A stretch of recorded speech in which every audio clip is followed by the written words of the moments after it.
বন্ধুরা, আমরা সবাই বিল গেটসকে বিশ্বের অন্যতম শ্রেষ্ঠ ধনী হিসেবে চিনি, কিন্তু তার এই ধনকুবের হওয়ার পিছনে কোনো জাদুমন্ত্র ছিল না।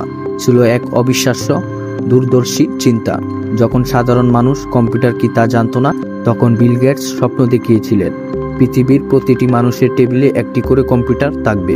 তিনি শুধু স্বপ্ন দেখেননি, বরং হার্ভার্ডের মতো নামী বিশ্ববিদ্যালয়ের পড়াশোনা ছেড়ে দিয়ে নিজের পেনশনকে বেছে নিয়েছিলেন।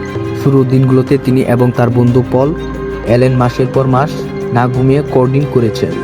এমনকি তিনি টানা কয়েক বছর কোনো ছুটি নেননি। বিল গেটসের ধনী হওয়ার মূল মন্ত্র ছিল সফটওয়্যার লাইসেন্সিং। তিনি জানতেন হার্ডওয়্যারের চেয়ে আইডিয়ার দাম বেশি।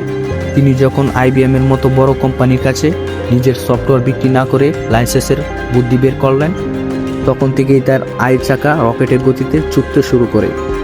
তিনি সব সময় বলতেন, আমি কঠিন কাজ করার জন্য অলস মানুষকে খুঁজি, কারণ সেই মানুষটি কঠিন কাজটি করার জন্য সহজ কোনো উপায় বের করবে।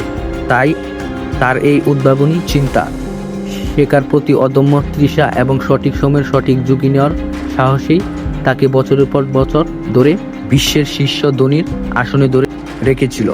মনে রাখবেন, বিল গেটস রাতারাতি বড়লোক হননি।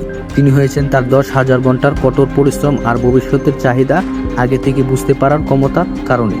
আপনি যদি আজ নিজের সময়কে সঠিক জায়গায় বিনিয়োগ করেন, তবে আগামী দিনের সাফল্যের গল্পটা হয়তো আপনাকে নিয়েই হবে। এরকম আরও মোটিভেশনাল ভিডিও পেতে আমাদের চ্যানেলটি সাবস্ক্রাইব করে পাশে থাকবেন। ধন্যবাদ।